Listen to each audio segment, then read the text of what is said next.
Manever I say ma PENDREAM TV. PENDREAM TV there, I see them yopo. Hello guys, you are once again welcome to PENDREAM TV, your number one political hub in Ghana and beyond.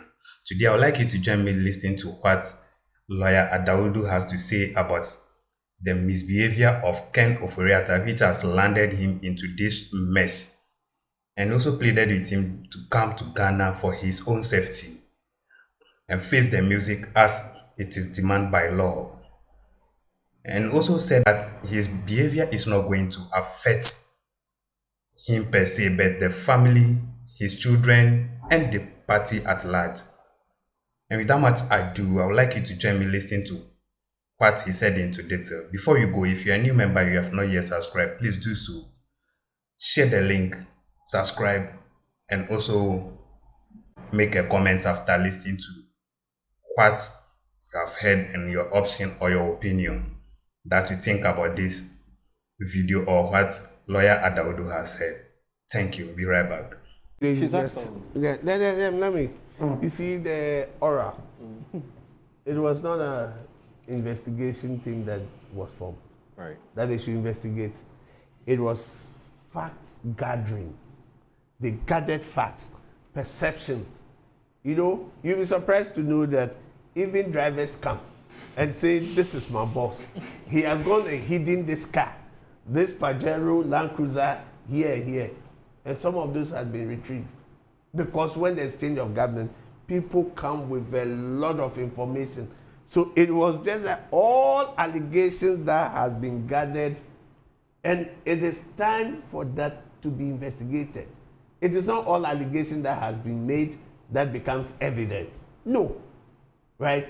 So that was the mandate where they quantified and said, if all these allegations, let's say somebody says my boss has 2 Land Cruisers, he's hiding them in a garage here, and they said the cost of the Land Cruiser is, let's say, $100,000. So if it is 2, and we say it's $200,000, and we go and retrieve that car, those are some of the things that estimation were put. Okay. But not to say that this is the physical cost that would be coming to us. It is assumed that if we lost that vehicle, we have lost $100,000. Right. Right. So the purpose for the oral, it is ongoing. Some of the cases we did not even know. It was the oral that brought it. How did we get to know about Wuntumi's Exim Bank loan? That he took the money for cassava or maize project, and that money was not used for. But was that an oral product?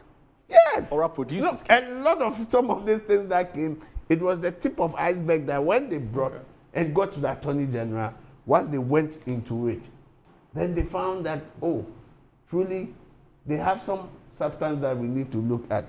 And she should have patience. We have 4 years. It's a 4-year mandate. The first year is a preparatory stage. Investigations are being done. And when they start mounting the cases, she will not come and say that they have just sat down. You know, for me, investigation is a process. There must be time frame. And once you get to court, for me, I even wish that it would be daily trial. Because that's what I like. It makes it fast, right? Daily trial. We would see that. Now speaking about daily trials, what's the status of the regional tribunals? No, the tribunal, my understanding, the tribunal, the bill has been approved by cabinet, and now it will go to parliament. Right. Right. Okay. When it is go, it is tribunal is simply the participation of the public. Right. That is how the public also participate. Right. So you have a judge and the jury. That your own colleagues will assess and see what you have done. Is it wrong or it's not wrong? Okay. And they are being guided by a lawyer. All right. Who will sit. So that's now the bail conditions is talking about by ACB. Why would court wants to give a bail? The major reason is that the person will stand trial. The person will not be a flight risk. The person will be protected, right? So they make condition that is a condition you sign as a contract with the state. that once you are not there, the people who come to stand as surety will pay. So it is a duty on you to make sure that you are able. If you've gone for review in the High Court and you are not able to fulfill that, you can still go up to the Court of Appeal and even get to the Supreme Court for your bail to be. But the fact that you've not been able to execute your bail condition does not mean that the system says that we should not get. Then that means that people who go to court, they should not be given bail conditions. That is why, in the wisdom of the law, you can even be given bail, self-recognizance bail, knowing that the magnitude of the case that you brought. Recently, even in Nigeria, Salami, who was a former Attorney General of the Federal Republic of Nigeria, has been in cells for over 6 months, all the same about bail condition. So it is not hard and fast rules that bail condition, sometimes it commiserate or mimic the amount involved that is being investigated. So that is the issue. So it's not like everybody, then we say, oh, he's being punished. They are guided, the courts are guided by Act 30, Section 96, as to how. And he says that don't use bail as punishment. The condition should not be excessive. Right? And these are factors they look to. Now she talks about some cases where nolle prosequi were filed. You know, in the estimation of the Attorney General, most of these cases had political undertone. And it was not worth the state spending so much. The ones that were involved with some money, they have sat down and they have agreed that some money should be paid. Was Afoko? Didn't we file nolle prosequi? Is Afoko a member of the NDC? Afoko is not a member of the NDC. Their own people put him there. When he even had bail, they revoked the bail. At the time, was that right? That they revoked the bail and kept Afoko in for years. The system was not working. Or was working. You know, so some of these things, the oral, it is working. They are not saying that everything that you gathered at the committee level and estimation has been quantified, put on it, means that everything in the allegation will become evidence that will secure conviction. So they should have patience. We have 3 more years. And I'm sure Ghanaians at the end of the day will be happy and know how much has been retrieved and how many people have been put in gallows. All right, so let's get to a more substantive issue for today, and which has to do with the former finance minister. He's in ICE, but not as in ice block. He's in ICE, not as in cold, but ICE. He's the grips of the American immigration authorities, customs and immigration authorities, for charges we're not very, very clear about, because we're hearing 2 different accounts. Over the weekend, we heard the Attorney General who actually has to disclose that that Ken Ofori-Atta's visa was revoked sometime in July 2025. He was asked to leave America on the 1st of November, but he didn't, and that's why he's been arrested. That's what the Attorney General tells us. We're yet to hear from the lawyers for Ken Ofori-Atta why, first of all, to confirm whether indeed his visa was revoked in July and for what reason. You know, we haven't heard from their side. But of course, if what the Attorney General is anything to go by, so we'll go with that, because he is the lawyer for Ghana. So we'll go with that. And we don't think there has any reason to lie about this. Now, this is the chronology of events. So Ofori-Atta detained by U.S. Immigration and Customs Enforcement, ICE, on January 6, 2026 at his apartment in Washington, D.C. Now, here's what happened, we're told. Now, January 6, 2026, Ofori-Atta was arrested by ICE agents around 11 a.m. as he exited his apartment building in Northwest Washington, D.C. January 7, 2026, his lawyers, Minka Premo, Osei Bonsu, Bruce Catling, and partners issued a statement saying Ofori-Atta had a pending petition for adjustment of status, allowing him to stay in the U.S. legally beyond his visa period. January 8, 2026, the Ghana Embassy in Washington, D.C. confirmed Ofori-Atta's detention and attempted to provide consular assistance, but he declined, citing his lawyer presence. Now, you go to January 10, 2026, Ghana's Attorney General Dominica Koretenga Ayeni reveals the Ofori-Atta's U.S. visa was revoked in July 2025 and was given until November 29, 2025 to leave the U.S. January 11, 2026, Ofori-Atta is currently in ICE custody at the Caroline Detention Facility in Virginia, facing possible extradition to Ghana over corruption charges related to the SML scandal. Okay, so good. Now, this morning, the production team, we came out very early in the morning, and the production team got in touch with Mr. Frank Davis, who's one of his attorneys.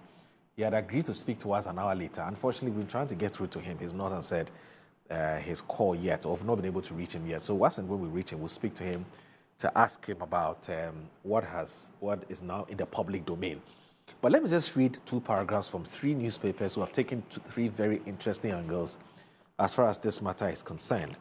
So if you look at page 22 of today's Ghanaian Times, Ghanaian Times is reporting that Ken Ofori-Atta to appear before U.S. immigration judge January 20. Now, Malik Suleimana and Bernard Bengam says Ghana's former finance minister Ken Ofori-Atta will appear before an immigration judge in the United States of America on January 20 after he was arrested for refusing to leave the United States. Dr. Dominica Ayeni, Ghana's Attorney General Minister of Justice, has said. On Joy News, Dr. Ayeni stated the U.S. Department of State gave Mr. Ofori-Atta up to November 29, 2025 to leave the United States upon the revocation of the B1, B2 visa, but refused to do so. The Attorney General and Minister of Justice explained that appearance of Mr. Ofori-Atta before an immigration judge on Tuesday, January 20, 2026 was different from the extradition process. All right, so that's how the Ghanaian Times captures it. Now, this is how the Daily Guide also captures it on page 3 of its dailies today. Now, it says that the Embassy of Ghana, and this is by Ernest Kofi-Edu, it says the Embassy of Ghana is in Washington, D.C. has confirmed that former Minister for Finance, Ken Ofori-Atta, has been taken into custody by the United States Immigration and Customs Enforcement, ICE. In a statement issued yesterday and signed by Ghana's ambassador to the United States, Victor Emmanuel Smith, the embassy said the detention had triggered diplomatic engagement to ensure Ofori-Atta's rights are protected. The statement further noted that the embassy received information regarding Mr. Ofori-Atta's detention and immediately took steps to verify the circumstances surrounding the matter. Upon receiving the information, the embassy undertook the necessary steps to verify the circumstances surrounding the matter. The statement said, highlighting that Ghana's diplomatic mission acted promptly. Following the confirmation of the detention, the embassy formally contacted the relevant ICE facility to request access to the former finance minister in order to provide consular assistance. According to the embassy, this request was made in line with established diplomatic practice and international protocols governing the treatment and support of nationals detained abroad. However, officials of the detention facility informed the embassy that Mr. Ofori-Atta declined to engage with Ghanaian consular officials at that time, preferring to do so only in the presence of his legal representatives. Now, finally, the Herald then reports, and this is what I find very interesting, and the way the Herald's perspective or angle to the story is. Now, the Herald says that it says AG's multiple claims on Ofori-Atta's detention over U.S. visa status confusing. Okay, that's how the Herald terms it. He said it is confusing. Now, it says the Herald's investigations into claims surrounding the detention of Ghana's former finance minister Ken Ofori-Atta by the United States Immigration and Customs Enforcement, ICE, has uncovered a number of intriguing details, some of which Ghanaians will have to contend with when he appears in court on 20th January to challenge his detention and a potential extradition. Among the findings is information that in November last year, U.S. authorities collected Mr. Ofori-Atta's biodata as part of a process to renew his visa. This was Larry Dogbe is reporting, that he is aware that in November, they had collected his biometric data to renew his visa. Not to go and sack him, because per what the Attorney General is telling us, his visa was revoked in July 2025, right? Meka last year, it revoked. Why it was revoked, we are not too sure. And the Attorney General doesn't tell us why the visa was revoked. And that Subsequent to that, they say, okay, your visa has been revoked. 1st of November, leave this country, go back to your country. The Herald is telling us their investigation is rather showing that on the 1st of November, the same 1st of November, the same immigration officers were processing an extension of his stay in America. Did you see the two contradicting information? But of course, I'll always go with the Attorney General's account of what has happened. But this is what the Herald says. It says some of which Ghanaians will have to contend with when he appears in court on January 20 to challenge his detention and potential extradition. Now, among the findings is information that in November last year, U.S. authorities collected Mr. Ofori-Atta's biometric data as part of a process to renew his visa and extend his stay. Also emerging is a contradiction between the Attorney General and the Deputy over whether Mr. Ofori-Atta's U.S. visa was revoked in June 2025 or July 2025. Now, I'm told the Justice I was on another platform saying it's June, and Yene says it's July. So again, there's some contradiction there. Now, this development raises serious questions about the accuracy of claims by the Attorney General and Minister for Justice, Dr. Dominic Ayeni, and his Deputy Dr. Justice Shremsai, that Mr. Ofori-Atta's detention at the Caroline Detention Facility in Virginia resulted from a visa revocation in May 2025.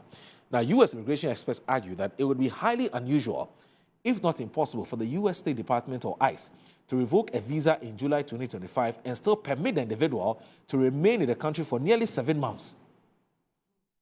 That's from July to November. Until his eventual detention last week, as confirmed on ICE's official website. Now, in October last year, the Attorney General's Department engaged in virtual exchanges with the Office of the Special Prosecutor, so it gives us a bit of a background. Shremsai had disclosed that several formal requests had been made to the USP for full access to the investigative docket on Mr. Ofori-Atta, stressing that the documentation was essential for Ghana to comply with international legal procedures. Now, okay, so this, do you get a sequence of events? It's interesting days. The first time, I saw the former minister, finance minister, and he was a scriptural quoting minister, and I know he's one of the members of the International Central Gospel Church, right. The church which I also attend, right. Where he occupies the front row. I knew that this was a man that loved God, and then, so when I see the whole scenario, what is unfolding, I liken it to the biblical Jonah. When God was sending him to Nineveh, he was refusing. And he got into the whale's belly, got into Nineveh, and at the end of the day, what he's been sent to do happened. So if he's been asked to come and account for his stewardship, and he's moved to the U.S., he was refusing, and moved to the U.S., and said that he had medical issues and have overstayed his visa. Now he's found himself in the gallows of ICE, right?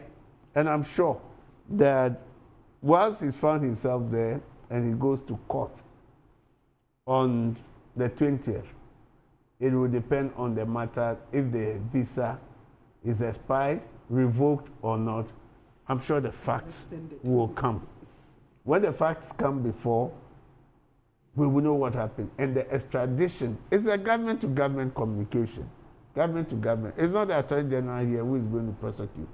It is the department there, the State Department. They will prosecute and find out whether he should be brought or not. But however, I think that this is the first time a Minister of State is being called upon to come and give account of your stewardship, and you do not want. None of the finance ministers I've ever seen, when I was growing up, from Kwesi Botwe, right to Pepra, right to Tekpe, Dufour, right? During Kufuor's time, even Osafo Mafo and the rest, everybody. The one who passed away. Barredu. Everybody had given account of their stewardship. So why is it you alone that you are being asked that come to the very people you told. You were bold and told them that, listen, I'm not taking salary. I'm serving this nation with that salary. And we clap for you that, look, this is a man who wants to serve his nation without even being paid. And they're asking you that we have found things that are questionable. Come and give us answer to it. You are refusing. You don't want. You see, and because if it is true that his visa was revoked, and it's on that basis that he's been arrested by ICE, right? See the more problems you are carrying for yourself. You see, it is a blot for your family to, you have been handcuffed. What do they call it in Akan? A bankawa. You've been handcuffed. Although you may not be guilty and the rest, but the mere process that even if you have invited, the police will not put a handcuff on you. If you go voluntarily, I want to do it. I was a little bit surprised when the OSP at the time said he was a fugitive. But his own doing today, his own conduct, tells you that he's a fugitive. He's a fugitive and you are running. And you see, you are going to leave inheritance. They say a good man leaves inheritance for his children. And is this, you are going to leave for your children and say, your father who was handcuffed, your father who stole our money, your father who refused to account to the good people of Ghana. Is that what he wants? Is that what he wants for his family? That blot on the family. Already, things has not been too well when the narratives are being said. Especially when maybe his great uncle, J.B. Dankwah, all the things that went on between Nkrumah and him, and unfortunately, dying himself. Is that the same thing you want to perpetuate that would leave generations? I think that he must, somebody who used to occupy the front pew and knows the Bible very well, should be able to come and account. Because we know, as a Christian, we know this is not our home. We are passing by, and at the end of the day, we will go and give account. So why are you running away? Just this, I used to, when he comes and the DPP, all these things were happening, I used to ask that, his Bible hasn't gotten to Mark and Luke. Well, Zacchaeus, when Jesus met him, the tax collector, he said, any money I have taken from you, I'll give back in fourfold. He never quoted that. He never, so I was asking, his Bible is not up to that. And I think that this is a serious thing that at the end of the day, he would do his generation, his family, even his party, he would do them good by coming. The mere fact there's allegation against you doesn't mean that you are guilty. Yes, when you come and explain to the people, right? Or you want to be tried in absentia. Once you are tried in absentia, there's conviction. It is not about the money and the rest, but what goes on in your generation, your party. You are leaving a bad legacy for your party, and it will be part of the history of the party. It will be part of the history for this nation. Are you paving the way for your generation, or you are blocking the way for your generation?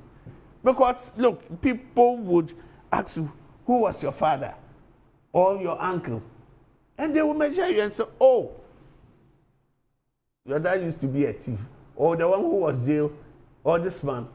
Is that the narrative we want? Listen, I believe that all that they are talking about the SML and the rest, in all, what role did he play? Because if I look at the SML, I've read the report, SML report. I've read it. Ofori-Atta wasn't a director of SML. But even before, because the matter is in court, so maybe let's not. No, yes. Yeah, the matter is, yes, in court. But I'm saying that if you have done something, you played some roles. You see, why don't you come in But you see, defend it. Is it whether he's guilty or innocent, or it's just that he doesn't trust that he'll be treated fairly? No, but Article 19. Listen, his lawyers have been talking to Dominic Ayeni. Yes, and his lawyers have been talking. Even his lawyers concerned and disturbed that their clients may be manhandled. Manhandled in what way? So listen, you see, had to assure them. I'm telling you that yes. Anybody who had been a former minister in this country, it is only this country sometimes you find different strokes for different folks, right? They give you that honor that you have served this nation before, the preferential treatment that is given to them, right? So I don't think any Ghanaian or anybody in power would say, I want to maltreat this man. No, the only thing that happens is that they put you before court. Article 19 guarantees that right. Okay. Fair trial. Okay. Right? You've been guaranteed fair trial. Look, nobody would see Ken Ofori-Atta on the street and stone him. Okay. And says that this man is alleged to be corrupt. So no, all right. It won't happen. Okay. Right? So I think that it will serve him well. All right. It will serve his family. And I think his senior brother, the former president, should be able to speak to him. Okay. Not from his individual point, but as a family, as people from Chebi. Okay. Because if not, that blood will go down, will cascade down. It's really spent a lot of time on the will go down. And I think that he should come and just face the music. And face the music. All right.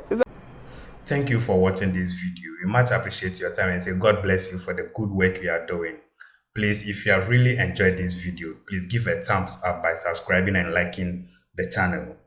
Do share to other friends to also enjoy what is happening in the political arena.